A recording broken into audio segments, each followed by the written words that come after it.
Je sais pas pourquoi être frustré d'être mauvais à rien. Moi, ça fait 40 ans que je vis en étant d'être bon à rien.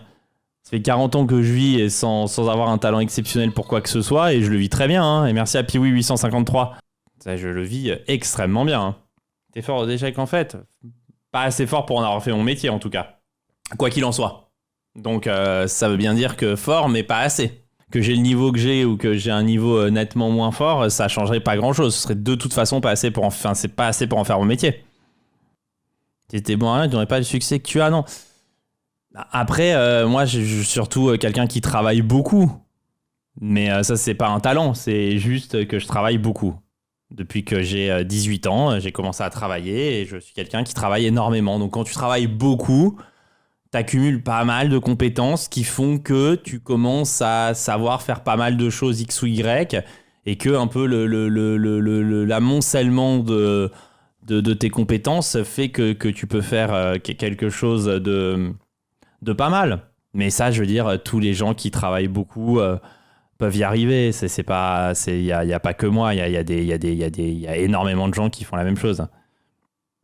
Commentaires sportifs, on peut parler talent. Après, ouais, peut-être que typiquement pour commenter les échecs, c'est vrai que je pense sincèrement, pour le coup, je parle très objectivement en disant que je pense que je suis relativement naze aux échecs. Mais pour commenter des échecs, je pense que je suis, pour moi-même, sans quelconque fausse modestie, je pense que je suis vraiment le meilleur du monde et qu'il y a même pas... Enfin, pour moi, il n'y a même pas de discussion, en fait. Dose, je vois pas qui, en fait. Comme dirait Vlad, qui d'autre? En fait, je vois pas. J'ai même pas d'idée, en fait, de qui d'autre. C'est juste bon, un papa de concu. Bah, après, pour moi, c'est un truc tellement niche qu'il y a très peu de concurrence. Donc, c'est assez facile d'être le meilleur dans ce truc-là. Mais je vois pas vraiment. Tu regardes les Title Tuesday, tu regardes tous les tournois. Le Title Tuesday, c'est facile parce que c'est tous les mardis et c'est des cadences faciles à commenter. Tu regardes l'eSport World Cup, tu regardes tous les gros events, même la Coupe du Monde, les matchs Artemia FMVL, etc. Je vois pas qui est au niveau, en fait. Je vois pas. Le Grand Suisse aussi, c'était vraiment bien, je vois pas. Mais après, j'ai le droit de penser ce que je veux. Hein. Enfin, peut-être que j'ai tort, hein, mais je le pense vraiment. Allez, Reza au Grand Suisse, ouais, mais il y a eu plein de tournois. Il y a eu les candidats avec Maxime. Même le match championnat du monde, Magnus Nepo, c'était vraiment bien. Les championnats du monde de Rapid et Blitz, là, le week-end dernier, c'était vraiment, vraiment très, très fort. Non, franchement, c'est... Non, je pense que le gap est assez important. Il y avait Naroditsky qui était sacrément chaud en commentaire. Je suis d'accord avec toi, ouais. Naroditsky, c'est pour moi le seul... qui était vraiment bon aussi. J'aime bien Naro et l'écho. Bah, Naro, pour moi, Naro, c'était vraiment de loin le meilleur en anglais. Il n'y avait pas vraiment... Enfin, il était vraiment loin du reste. Il n'y avait pas de débat, en fait. Je suis d'accord, après Robert S, c'est vraiment pas mal aussi, je trouve. Ouais, mais il le fait plus. C'est vrai, quand tu passes de Kev sur le Chess FR au mec sur Chess.com anglais, le gap de niveau est énorme. Ah, le gap de niveau, il est monumental. Moi, quand je regarde leurs commentaires, j'hallucine. Pour moi, je me dis, mais comment c'est possible? Mais je parle pas particulièrement des parties pédagogiques. Moi, je parle des commentaires, de vraiment commenter des parties. Et je parle pas de commenter des parties. Je parle même pas des analyses de parties YouTube ou quoi que ce soit. Je parle spécifiquement du commentaire de parties en direct. Je ne vois pas qui le fait aussi bien. Déjà, qui le fait? Personne, parce qu'ils sont nazes. Maxime qui doit être en train de calculer, il hésite. Il joue E4. Magnus qui l'a pas du tout. Il a pas du tout le E4. Il sue. Oh là là, Magnus, il est dans une sueur. Ouais, il a le seum. Il a un seum incroyable. Il sait qu'il est derrière. Allez, pas de pression, Maxime, pas de pression. C'est toi le boss. C'est toi qui lui marche dessus. C'est toi le patron des échecs. Magnus qui pousse son pion G. Qu'est-ce qu'il fait avec le pion G? Bouffe-le, ce pion. Il prend pas le pion G. Qu'est-ce qu'il a calculé, Maxime? Pion prend B7, F2, Dame, et il gagne. Ah, il a fou prend F1 à la fin. Il lui marche dessus. Il sait plus quoi faire, Magnus, il sait plus où il habite. Il peut pas revenir en E6 avec son roi. Il va abandonner et il va laisser la victoire à notre Maxime, qui va prendre la tête du tournoi. Roi D4, il avance son roi, fou F1, il bloque tout. Et c'est roi C7 et c'est deux dames. Et ces deux dames abandonnent. Lâche ça, let's go. Let's go. Let's go, Maxime. Let's go, le punto. Ça dégage maintenant. Oh, c'est le patron, mesdames et messieurs. Ouais, il a le seum. T'as le seum, frérot. Parce que t'es en dessous. Let's go. Oh, il fait plaisir, ça. Ouais, bon, ok, ça essaye un petit peu de parler après la partie. Mais bon, ouais, ok, comment, ouais, bon. Essaye pas de comprendre comment t'as perdu, frère. On va la refaire 10 fois, tu vas prendre 10-0. Point barre. Ouais, bon, Maxime qui dit, ouais, bon. T'as vraiment été mauvais sur la game, mais bon, tu peux pas t'en vouloir non plus. Ouais, bah, t'inquiète pas, contre les autres, tu vas réussir à mettre quelques points parce que ça joue un peu en dessous quand même. Si cette finale gagne, Maxime est champion du monde. Le roi qui va monter, il va peut-être faire un coup de H4. Non, roi F3, H4, je pense. Oui, ça gagne, c'est sûr. H4, le roi monte. Maxime qui va gagner. Douda le sait. Roi E6, la tour qui va partir de l'autre côté. Il part en H7. Et les pions qui vont être ramassés par Maxime. Pion prend H4, il reprend. Roi D5. Il va falloir réussir à monter le roi. Il va faire un coup de tempo, roi E3. Son adversaire va sûrement bouger la tour. Mais Maxime, c'est sûr qu'il est gagnant. Il faut être précis maintenant. Il faut être précis. Oh, c'est pas si facile. Il veut ramener la tour de l'autre côté. Maxime qui hésite. Tour prend H5.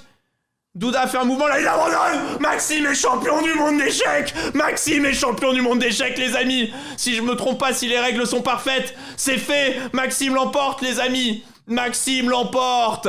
C'est incroyable, les amis. Maxime est champion du monde. Champion du monde, les amis. Après, tes commentaires savent très bien le public à faire. Toi, sur les streams US, t'es cancel direct. Bah, je m'adapterai. Si j'étais anglophone, je m'adapterai.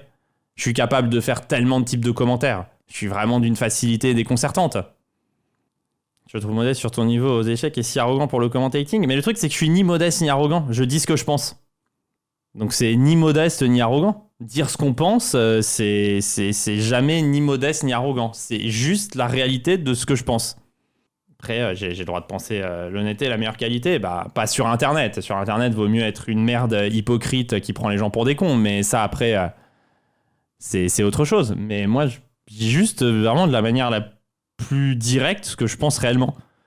C'est comme ça, hein. Après, vous pouvez dire que je suis d'élu ou quoi. Vous avez le droit de le penser aussi. Les gens ne comprennent pas ce que ça signifie de dire ce qu'on pense. Ben, les gens, ils aiment bien que tu fasses preuve de fausse modestie en boucle. Mais du coup, moi, comme je vais avoir du mal à dire que je suis fort aux échecs parce que je me trouve pas fort, moi, je sais pas, j'aime bien les trucs réels, en fait. J'aime bien les trucs réels et vrais, quoi. La réalité de ce que tu penses peut être arrogante ou modeste. C'est juste un qualificatif. Bah, je pense que... Je vois pas dans quel moment ça peut être arrogant de dire que je pense que je suis celui qui commente le mieux les tournois d'échecs. Parce que juste, il n'y a pas grand monde qui le fait et la plupart qui le font, ils le font pas bien. Donc, c'est pas non plus très dur. Hammer est très chaud aussi. Mais en fait, vous me prenez que des noms de gens qui commentent rien. Donc, c'est difficile.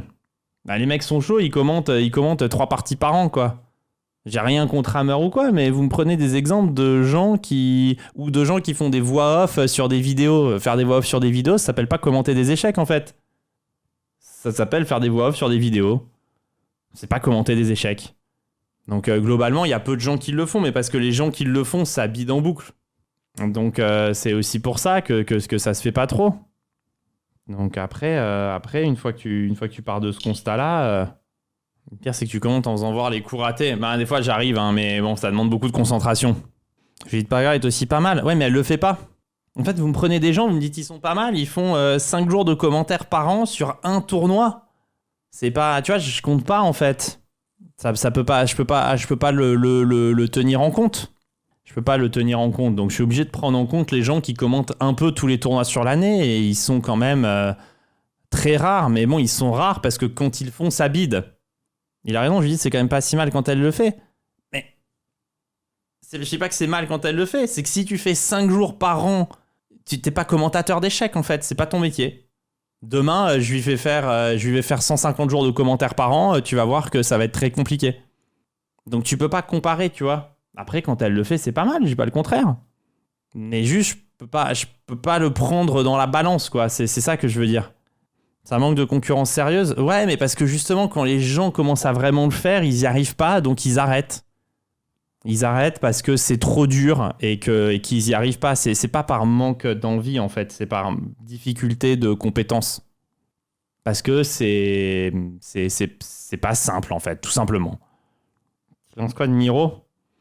C'est un bon commentateur, mais ça peut pas marcher. C'est trop mou. Même s'il en fait beaucoup.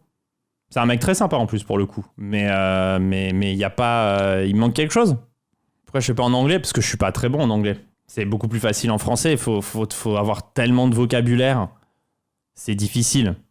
Ça manque quand même d'intérêt de la part des viewers à cause des formats. S'il y avait un gros public anglophone, il y aurait bien un gars qui se sortirait les doigts pour faire quelque chose de bien. Je suis d'accord avec toi. Mais actuellement, c'est bien ce que je dis. Ça n'existe pas. C'est que comme il n'y en a pas un qui est très bon, ils n'arrivent pas à faire marcher.